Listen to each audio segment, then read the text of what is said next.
दोस्तों आप सभी को नमस्कार। मेरा नाम अखिलेश है और आप देखना शुरू कर चुके हैं द न्यूज वाला नेटवर्क। आखिर मंगलौर विधानसभा का उपचुनाव जीतेगा कौन?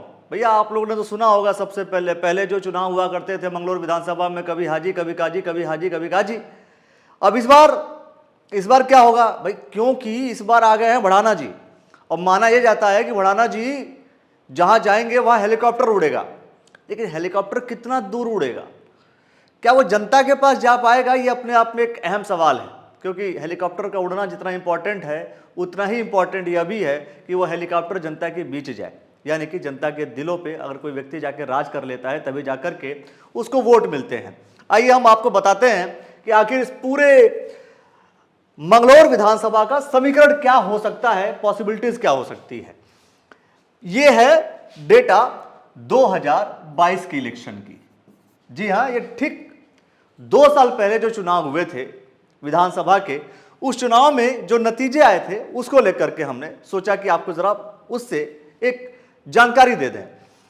तो सरबत करीम अंसारी जी, अब इनका देहांत हो गया है, इनकी जगह पे इस वक्त मोंटी इनके पुत्र लड़ रहे हैं। इन्हें वोट मिले थे 32,660 और काजी निजामुद्दीन को मिले थे 32,062 वोट। मतलब इतना 500 के आसपास के वोटों का अंतर, और इस अंतर से बीएसपी से चुनाव जीत गए थे। अब यहां की अगर हम बात करें बीजेपी की, तो बीजेपी से चुनाव लड़े थे दिनेश सिंह पंवार जी, और दिनेश सिंह पंवार चुनाव लड़े जिन्हें वोट टोटल मिला 18,763 वोट। और एक और फैक्टर यह कि नवनीत राठी जी, जिनको आम आदमी पार्टी से टिकट मिला था, चुनाव लड़े थे और वोट मिला था 2554 वोट। अब सोच करके देखिए, इस बार का समीकरण थोड़ा सा अलग है। इस बार ये आ गए इधर, ये जो अभी चल रहा ना उपचुनाव, जब हो गया भाई इनका देहांत हो गया, इसकी वजह से पूरा उपचुनाव हो रहा है। तो नवनीत राठी जी यहां से उठ के चले आए इधर, यानी कि बीजेपी में। अब ये आ गए बीजेपी में। अब सवाल ये है कि क्या बीजेपी के जो वोटर्स हैं, क्या आम आदमी पार्टी के जो वोटर्स हैं, मैं साफ तौर पर कहूं नवनीत जी के जो वोटर्स हैं जिन्होंने नवनीत जी को वोट किया था, क्या वो इधर आ जाएंगे? क्योंकि होता है कई बार कि भाई कोई नेता आता है तो अपने समर्थकों के साथ आता है। तो ये क्या इनके जो समर्थक हैं, यानी इनको जिन लोगों ने वोट किया, क्या वो इधर से इधर आ जाएंगे? चूंकि वहां पर गुज्जर, भाई जातिवाद की बात करें तो गुज्जर और जाट की बात होती है, तो कभी गुज्जर जो है गुज्जर को वोट करेगा, जाट को वोट करेगा। चलो एक समीकरण ये था उस समय का। लेकिन क्या राठी जी के इधर आ जाने से वोट जो है 2554 वोट इधर आ जाएंगे? और आ जाएंगे तो कितना हो जाएगा आप जोड़ लीजिए, तकरीबन ये 21,000 प्लस के आसपास जा रहा है। अब 21,000 वोट लेकर के क्या भड़ाना जी इन दोनों में से किसी एक का मुकाबला कर पाएंगे? क्वेश्चन समझिए। अगर नवनीत राठी जी अपना सारा वोट लेकर के इधर आ जाते हैं, पुराने वाले समीकरण की बात कर रहा हूं, अभी नया समीकरण क्या होगा उसकी बात बाद में होगी। तो जब इधर से इधर आ जाएंगे तो क्या भड़ाना जी उसी क्वेश्चंस की अगर हम बात करें तो क्या पूरा इन लोगों से फाइट कर पाएंगे? मतलब किस स्थिति में? और मजे की बात यह है कि यहां पर मोंटी जो लड़ रहे हैं, क्योंकि देखिए इनके पिताजी का जो एक्सपीरियंस था, इनके पिताजी के साथ जो लोग जुड़े थे वो अलग तरीके से जुड़े होंगे। कई बार आपके अनुभव के आधार पर लोग आपसे जुड़ते हैं, तो इनको वोट अलग तरीके से मिलते थे। क्या वही वोट कैरी फॉरवर्ड मोंटी कर पाएंगे? यह भी एक अहम सवाल है। ये वो सवाल है जो मंगलौर विधानसभा के इस उपचुनाव में लोगों को समझना पड़ेगा और समझना चाहिए। तीसरी तरफ काजी निजामुद्दीन जी को पिछली बार 2022 की बात करें 32,000 के आसपास वोट मिला। अब 32,000 वोट लेने के बाद अब सवाल यह होता है कि क्या वो अपने जो वोटर्स हैं उसको कंट्रोल कर पाएंगे? दूसरी तरफ बसपा के जो यहां पर वोट मिलता था, क्या वो अपनी तरफ लेकर के जा पाएंगे? लेकिन इस बार जो माना जा रहा है कि भाई काजी निजामुद्दीन जी का पलड़ा भारी है। लेकिन कौन किस पर भारी है देखना यह पड़ेगा, किसकी कौन करता सवारी है। सवारी बता रहा हूं आपको, हाँ आप समझेंगे आप भाई कौन सी गाड़ी लेकर के आप यात्रा कर रहे हैं। तो सब लोगों का नामांकन हुआ, नामांकन बड़ा ही जबरदस्त, क्योंकि प्रदेश में 2 ही जगह उपचुनाव हो रहे हैं, एक जगह मंगलौर, दूसरा बद्रीनाथ। अब बद्रीनाथ भी सब लोग फ्री हैं, सारे नेता फ्री हैं, वो चले जा रहे हैं, है ना।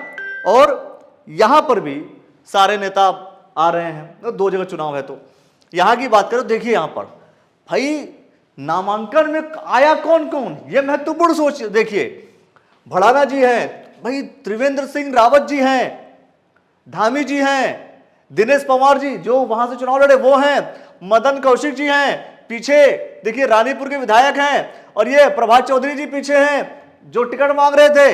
ये देखिए आप, मतलब यहां पर क्या हो गया, मतलब हर कोई बीजेपी के विधायक, रुड़की विधायक, अध्यक्ष, सारे के सारे।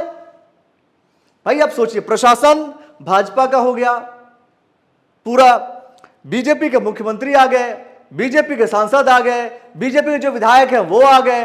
तो क्या भड़ाना जी इतने ताकतवर आदमी हैं? क्या भड़ाना जी इतने ताकतवर आदमी हैं कि इनके नामांकन में सब के सब लोग आ रहे हैं, और आ रहे हैं तो मिठाई भी खिला रहे हैं? ये बात को समझिएगा आप। और मीठे से मीठा सारा काम होता है।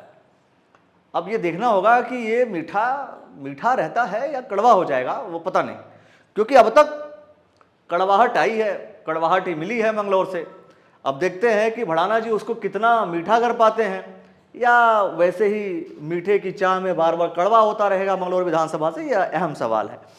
और ये सभी लोग जा रहे हैं भाई नामांकन में, हाथ लगा रहे हैं कि भाई ठीक है नामांकन हो जाएगा तो हमारा कैंडिडेट जीत जाएगा। आपको क्या लगता है कि इन लोगों के होने से क्या भड़ाना जी इतनी मजबूत हो जाएंगे कि चुनाव जीत जाए? समझिए आप, तो इतने बड़े बड़े लोग आ रहे हैं, तो क्या यह मान लिया जाए कि अब जो है कहीं ना कहीं इनके ऊपर एक बड़ा अब जिम्मेदारी आ गई है, और इस जिम्मेदारी को क्या ये निर्वहन कर पाएंगे? मतलब क्या भाजपा 21,000 के आंकड़े को भी, मैं कह रहा हूं कि भाई राठे जी और भड़ाना जी जो बीजेपी का वोटर पिछले बार रहा है, वो दोनों जोड़ दिया जाए तो क्या 21,000 के आंकड़े को भी क्रॉस कर पाएंगे? इसके कुछ कुछ ऐसे इक्वेशंस हैं जिस इक्वेशंस का इस्तेमाल करके शायद बीजेपी जीत सकती है। वो उस कंडीशन में कि बीएसपी के जो वोटर्स हैं वो वोटर्स आ जाएं, जो काजी जी के पास नहीं जाते हैं, और वो सारे वोटर्स अगर बीजेपी के पास आ जाते हैं, only in that case BJP जीत सकती है। खैर ये सारी बातें हम आपको बाद में बताते रहेंगे, फिलहाल सवाल है, उन सवालों को आप समझिए अच्छे से। अब आते हैं मोंटी। अब मोंटी जी चुनाव लड़ रहे हैं, तो मोंटी जी के साथ तो भाई बसपा का जितने लोग हैं, देखिए देखिए देखिए सब लोग इकट्ठा हो चुके हैं। लेकिन और आगे आते हैं हम आपको, भाई ये इनका अपना नामांकन हो गया, वो इसलिए जरूरी था क्योंकि मुख्यमंत्री इन्वॉल्व हैं भाई। और यहां पर आइए, ये भी ऐसा थोड़ी है कि कुछ कम चीजें हो जाएंगी। देखिए यहां पर देखिए हरीश रावत जी, उत्तराखंड का एक बड़ा चेहरा, पूर्व मुख्यमंत्री, और अभी सांसद का चुनाव लड़े, इनके पुत्र लड़े थे भाई। इसके बाद करण महाराज जी बैठे हुए हैं, इमरान मसूद जी सांसद वो आ गए, इतने बड़े बड़े लोग आ गए हैं। तो क्या इनके आने से कुछ चीजें कांग्रेस की ओर बढ़ जाएंगी? मतलब पिछली बार 500 वोटों से हारे, तो इस बार क्या होगा कि 5,000 वोटों से जीत जाएंगे? भाई समझिए, अगर नहीं जीतेंगे तो फिर इन लोग के आने का मतलब ही क्या है? समझ रहे हैं आप मेरी बात? अगर ये लोग आ रहे हैं तो ये लोग आने के बाद ये लोग मिल करके क्या अपने कैंडिडेट को 5,000 वोटों से जिता देंगे? अहम सवाल है। इसी सवालों के इर्द गिर्द सारी चीज चल रही है। और जिताएगा कौन? कांग्रेस के समर्थक मिलकर के कांग्रेस के नेता को जिताएंगे, या बीजेपी के समर्थक मिलकर के, या बीजेपी के मतलब जितने पदाधिकारी वो मिलकर के बीजेपी को जिताएंगे? खैर बोलते तो सब हैं कि सब जीत रहे हैं। और देखिए यहां मतलब बहुत अच्छी चीज नजर आई कि हरीश रावत जी के साथ प्रीतम सिंह जी का मुस्कुराता हुआ चेहरा दिखा। मतलब मैं आपको ये बता रहा हूं कि इतने लोग हैं जो इकट्ठा हो चुके हैं, और इकट्ठे होकर के मंगलौर विधानसभा का चुनाव लड़ा रहे हैं। अब आप लोग के लिए अहम सवाल जो आप स्क्रीन पर इस वक्त देख रहे हैं, आखिर चुनाव जीतेगा कौन? कौन जीतेगा चुनाव? बताइए। आपको लगता है कि यहां पर काजी निजामुद्दीन 100% जीत चुके हैं, या भड़ाना जी के जीतने को कोई चांसेस है, या बसपा से मोंटी जी चुनाव जीत सकते हैं? भाई अभी तक का जो फाइट होता था वो कांग्रेस और बसपा के बीच होता था। क्या इस बार फाइट कांग्रेस और बीजेपी के बीच मंगलौर विधानसभा में होने की कोई संभावना है, या बस ऐसे ही हवा हवाई बातें चल रही हैं? भाई वो संभावनाएं कब हैं, किस तरीके से हैं, तो ये सोचकर देखिए। जब तक यहां का जो वोटर है, यहां का वोटर शिफ्ट होकर के इनके पास नहीं जाता, और यहां का वोट शिफ्ट होकर के यहां नहीं आता, तब तक बीजेपी का सामना तो किसी से है ही नहीं। लेकिन माना यह जा रहा है कि भाई करतार सिंह जो है बहुत सारे बीएसपी के जो वोटर्स हैं वो अपने साथ जोड़ लेंगे, और ये कांग्रेस के पास जो बहुत सारे ऐसे वोटर्स हैं जो जाते हैं वो उनको कंट्रोल कर लेंगे। होगा क्या, ये कुछ पता है नहीं। आपको अगर कोई चीज लगती है कि भाई कौन कैसे जीत सकता है और आपका समीकरण किसी चीज को बताता है तो आप बता दीजिए। सिर्फ चांस तो एक ही है, अगर चुनाव कांग्रेस वर्सेस बसपा हुआ, काजी जी वर्सेस मोंटी हो गया, तो फिर समझ लीजिए कि इन्हीं दोनों लोगों में से जीतने के चांस बनेंगे, और कोई भी जीत सकता है, क्योंकि जनता तो कई बार फ्लोट कर जाएगी। हो सकता है कि चलो भाई यहां से वोट ये जीत रहे, चाहे ये जीत रहे, तो इधर चले जाओ चाहे उधर चले जाओ। लेकिन अगर करतार सिंह भड़ाना वर्सेस काजी निजामुद्दीन का चुनाव हो जाता है तो हो सकता है कि भाई मोंटी जी के जितने वोटर्स हैं वो बीजेपी के पास जा सकते हैं। क्यों?